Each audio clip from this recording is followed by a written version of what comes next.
We just got an incredible amount of details for Assetto Corsa EVO, which is coming out very, very soon indeed. Now, thank you to Kunos for sending over some footage. We can look at what the game looks like, sounds like, plays like, and of course, we're going to talk about the crazy features that have been confirmed since speculation, as was seemingly pretty obvious from the trailers we saw.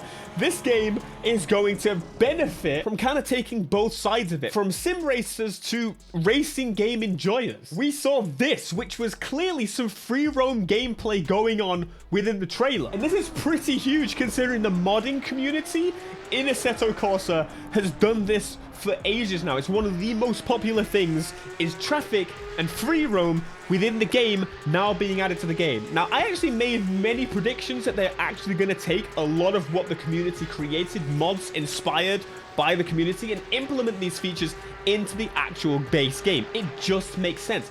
It's just obvious development, is it not? But the news doesn't stop there, friends. We have got many things to cover, including, I was talking about, mods. Shout out to the overtake.gg guys. When will modding arrive in Assetto Corsa EVO?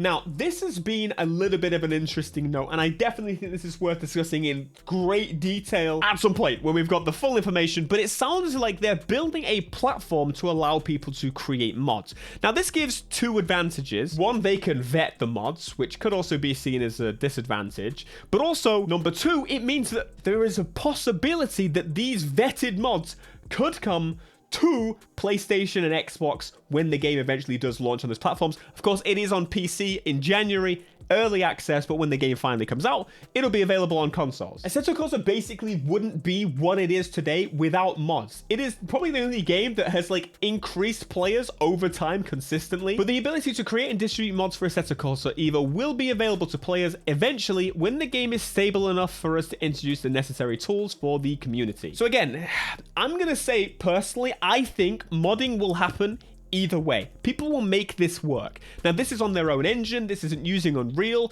This is more like Assetto Corsa, the original, in where the game is built by them completely. The problems arise, by the way, this gameplay is insane. The effect with the lights there, this is awesome. The game looks stunning. It looks better in this gameplay than the trailers did, which I'm extremely excited about, and I cannot wait to throw beast hardware at it and see where mods take it. Anyway, back to mods. Them being in control of the modifications, of course, does mean that they will have to block mods that though they don't agree with. But it doesn't necessarily mean that they're not going to allow mods outside of their platform. There's a whole bunch of ways that this could go, but ultimately, I think people are going to mod anyway, even without official support.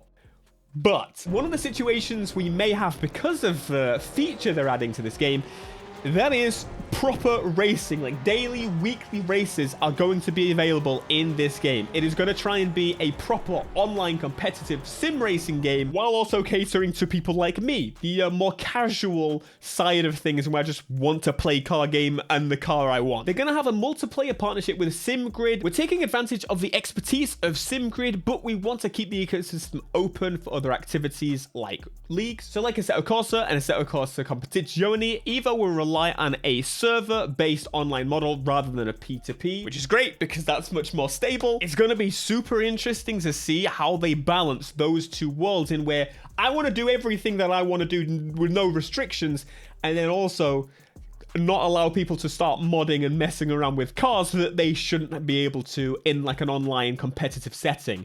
There's got to be anti-cheat on, anti-cheat off. There's got to be something like that to allow both of these worlds to coexist if they want to pull off what they're trying to pull off. So also in the trailer, they hint that like garage spaces, a progression sort of system was going to be in place. Rather than just race through a menu, it was going to have some other locations that you can explode cars and look at them and basically progress through a career. It kind of hinted towards that. And once again, that has been confirmed. This may be the most calculated and like blessed trailer they may have done. Maybe anyone's done, because what we predicted based on the trailer has come true based on the trailer. They played it amazingly safe, but based on our assumptions. So the game is actually going to once again split people into kind of two categories in a way. So you can be on the side of, I want to progress. I want a racing game, and I want to buy a car with money that I earn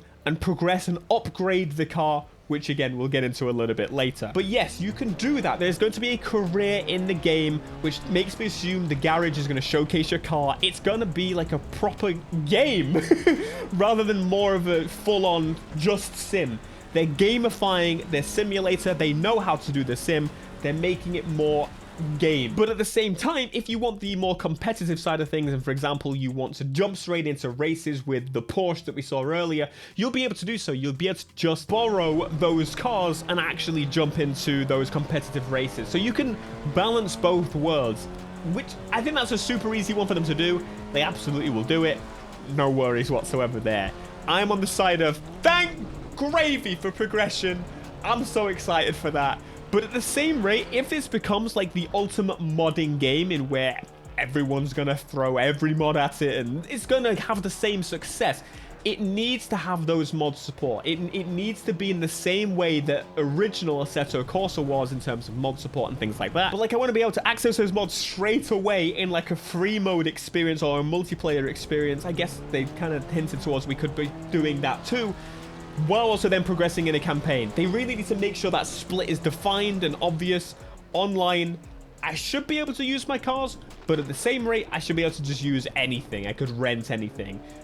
Which again, I guess seems like to be what they're saying. It doesn't necessarily say that in this exact situation in terms of mods versus not mods, but I think we need some clarity on that. But pretty much we know pretty much everything that we can expect from this game at this point. It seems like they've gone full ham, gone to town, and ultimately told us everything we really need to know to make a decision as to whether we want to buy the game in early access or not. But I am incredibly excited for this game.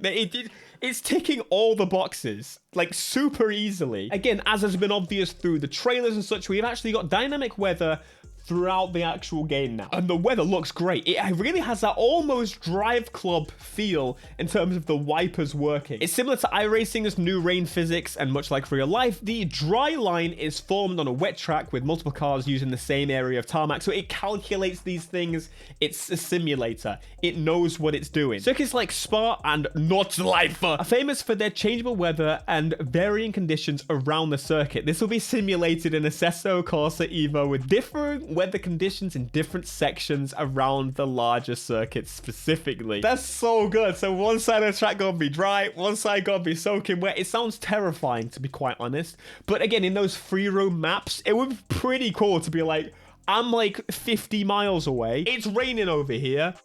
And my mate's like, what do you mean? It's bone dry. And then eventually it stops raining. And I said, it's gonna be sick. One final point to steal from this article is the triple screen VR support is going to be available at launch. Of course, that's going to be a small number of people that are actually able to achieve that performance level, but the fact it's available at launch is super, super sick.